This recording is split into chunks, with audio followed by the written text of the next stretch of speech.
to stare at me, to gape and point, and go home with a smug of guilt that you will never end up like me. Just as long as this glass is between us, you would have never said those things to me if we were sitting in a room together, just the two of us, side by side, palm to palm, with no glass and no idea what the creature may do next. A rather frightening idea. You might be scared, as if I just got a little close, as if to touch you. But that's all I've ever wanted, for her to take my hand, to hold it. And did I get that? No. From her cell in a mental ward, a girl envelops us in her life with pain, anguish, and madness. In this tragic tale of sweet insanity, all while wanting the precious warmth of a mother's touch by Lauren Yee. I'm getting ahead of myself. I was born on the 13th.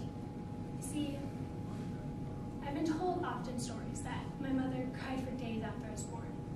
The doctor's going to get me out the natural way, the normal way. So they took out their pretty knives and they cut open her smooth white belly, slashing down the middle. Every time I asked my mother how I was born, she would cry.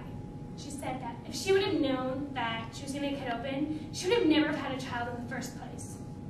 You see, when my mother was younger, she was the prettiest thing that construction workers would see and lick their lips at, and they could just taste the honey dripping from her tiny pale fingers. I've never had that trouble.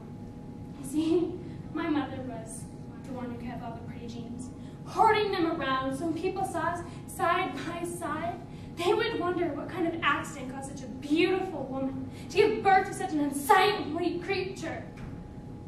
All I had to do was take one look at her tiny pale fingers and know that mine would never be like that.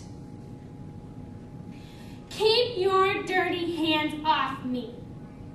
That's what she told me when I was 5. I had been finger painting, and I reached up to her for warmth, for a hug. And as soon as my red and yellow painted fingers touched her blouse, she screamed and pushed me away. My mother never touched me again. I was dirty. I would stain her blouse, soil her skin. Sometimes I would annoy my mother just so that she would pull back her hand and slap me with the smooth flat of her palm. I still remember the feel of her cool skin against my cheek, stinging a little. But most of the time, my mother kept her hands to herself, and she would shudder whenever she had to take my dry, sputtered fingers into hers. It was like that for years, until one day, there was the fire. It started innocently in the kitchen while she had been cooking. Fires can be tricky things, and soon the whole room arose in smoke. She ran from the house, clutching her apron. The arms of flames, just like my fingers, would dirty her dress. And it never occurred to her that I might still be up there, sleeping in my room, sleeping as the flames crept underneath the door, licking at my skin. The firefighter pulled me out. It was too late. It's always too late. I still remember the fire licking at my skin as I lie there in bed, like death by 1,000 cuts. Only I survived. I think my mother cried when they pulled me out of the house. I survived, and she'd have to continue to live with this monstrosity. I was in the hospital for 2 months as my skin slowly rotted underneath the bandages. After the accident, I thought I'd become numb, but instead, the sensitivity in my fingers increased, and I craved for that warm palm against mine, and a warm body to hold me and to keep me from falling. But to my mother, I was even more hideous, deformed. I resembled a melted candle, and my skin hanging like loose parchment. She wouldn't even come near me. When I was in the hospital, she stayed on the other side of the room, as if my touch would sear her beautiful skin. And when I came home, she hired another woman to change my bandages for her, so she wouldn't have to touch me, touch my charred, dripping skin.